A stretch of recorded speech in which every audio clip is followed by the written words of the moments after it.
Fala pessoal, nós estamos aqui para gravar mais um episódio do quadro Estudando a Lição com o Ministério ID. E eu estava assistindo o vídeo de ontem e eu percebi que Ricardo, ele foi malandro aí, viu? Ele começou a falar que eu ia explicar sobre as 2.300 tardes e manhãs e que eu sou o cara da profecia no ministério. Nada disso, isso é completamente uma heresia. Eu não sou tão bom em profecias assim. Inclusive, ele estava escondendo conhecimento e não quis explicar para vocês sobre as 2.300 tardes e manhãs e quis jogar a responsabilidade para cima de mim. Mal sabe ele que o meu dia não explica muito bem sobre esse período profético. E isso vai ser abordado no dia de amanhã com Juan. E ele é craque, ele é fera, e ele vai explicar para vocês de uma maneira simples, didática e perfeita. Então, não perca o foco e roda a vinheta, galera!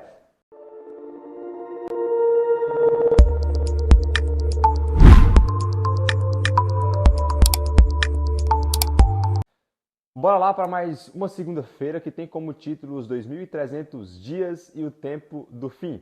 E aí nós entramos em uma questão interessante aqui, que a lição começa tratando de que alguns interpretam esses 2.300 dias como literais e atribuem isso a um homem chamado Antíoco IV Epifânio, um homem que literalmente foi maldoso pra cacete. O cara era muito maldoso, gente. Ele literalmente atacou o templo judeu, ele proibiu a guarda do sábado, proibiu a circuncisão, proibiu aquelas pessoas de adorarem ao Deus verdadeiro, ergueu um templo e um altar de sacrifício e holocausto para um deus chamado Zeus Olímpicos, e eles então começaram a sacrificar carne de porco em cima desse altar.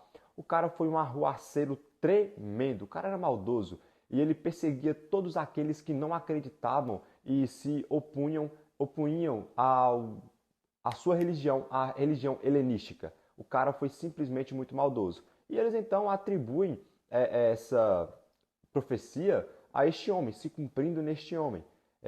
Quem geralmente atribui essa profecia se cumprindo a ele são a escola preterista, que colocam as profecias lá para o tempo do primeiro século. Nós também, ao lado dela, nós temos a escola futurista, que interpretam as profecias para o futuro. As profecias do Apocalipse ainda vão se cumprir, elas não se cumpriram. E nós temos o que a Igreja Adventista defende, a profecia historicista. Nós entendemos de que as profecias elas se cumprem ao longo da história. Se cumpriram no passado, se cumprem no presente, se cumprirão no futuro.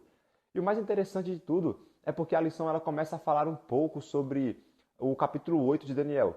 E eu sinto muito em dizer de novo, Ricardo, mas você errou, eu não vou falar sobre os 2.300 dias completos. Juan, eu acho que é Juan que vai falar sobre isso. E se for Juan que for falar sobre isso, podem ficar tranquilo que o homem é fera, tá? Tanto ele como o Rian, que também provavelmente vai gravar essa semana, são feras e vão explicar muito bem sobre esse tema. E me coube falar apenas na parte de segunda, o começo do capítulo 8 de Daniel, que traz um bode e um carneiro e eles estão lutando entre si. O carneiro, ele tinha dois chifres, um mais alto do que o outro, representando os medo-persas. E quem era o chifre mais alto? O chifre mais alto era Ciro. Ele era mais alto do que Dário.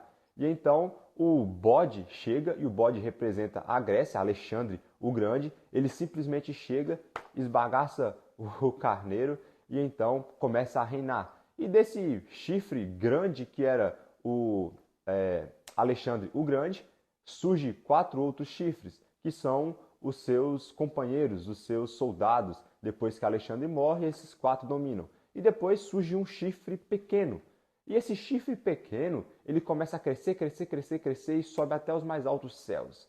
E esse chifre pequeno é atribuído a Roma. Roma papal, Roma pagã, todas as duas. Então assim, a gente entende que esse chifre pequeno é Roma. E Roma então começa a atacar as verdades bíblicas e a lançá-las por terra. E a gente já estudou um pouco sobre isso em algumas lições passadas. E então começa a atacar a verdade, lançar ela por terra, atacar também a questão do santuário celestial e a ministração de Cristo no santuário celestial. E aí acontece então Daniel 8,14. O que acontece em Daniel 8,14? E então o santuário será purificado em 2.300 tardes e manhãs. E a purificação do santuário de Daniel 8,14 é o clímax desse capítulo. É a resposta de Deus ao chifre pequeno, à usurpação que ele queria fazer, à autoridade divina. Deus então responde com a purificação do santuário, o clímax total deste capítulo 8. O mais interessante é porque o anjo vem, ele explica para Daniel, conversa com Daniel e fala sobre isso com ele, mas fala sobre o bode, o carneiro, o chifre pequeno. Sobre as 2.300 tardes e manhãs, sobre a purificação do santuário, ele até então não explica. Daniel ele fica simplesmente estarrecido com tudo aquilo, a ponto de ficar doente. E você pode conferir isso no versículo 27 do capítulo 8. Ele diz que fica doente por alguns dias e depois se levanta, melhora, para poder resolver algumas coisas para o rei. E então, no capítulo 9, o que acontece? No capítulo 9, o anjo volta novamente para conversar com Daniel e continuar a explicação e então mostrar para ele sobre a purificação do santuário. Desculpa novamente, Ricardo, te decepcionar, mas não foi dessa vez que eu vou explicar sobre isso. Então, que Deus os abençoe e eu convido você a orar. Pai, nós te agradecemos porque o Senhor é muito bom com a gente e o Senhor é maravilhoso em todos os momentos. Nós te pedimos perdão pelos nossos pecados e te pedimos que o Senhor possa nos fazer entender melhor e mais fácil as profecias. Sabemos que é muito difícil, mas é necessário que possamos entender, porque um adventista que não entende profecia não pode ser considerado um adventista de verdade. Então, Pai, nos dê sabedoria, nos dê discernimento para entendermos sobre profecias. Em nome de Jesus, oramos ao Senhor. Amém. Alô, gente!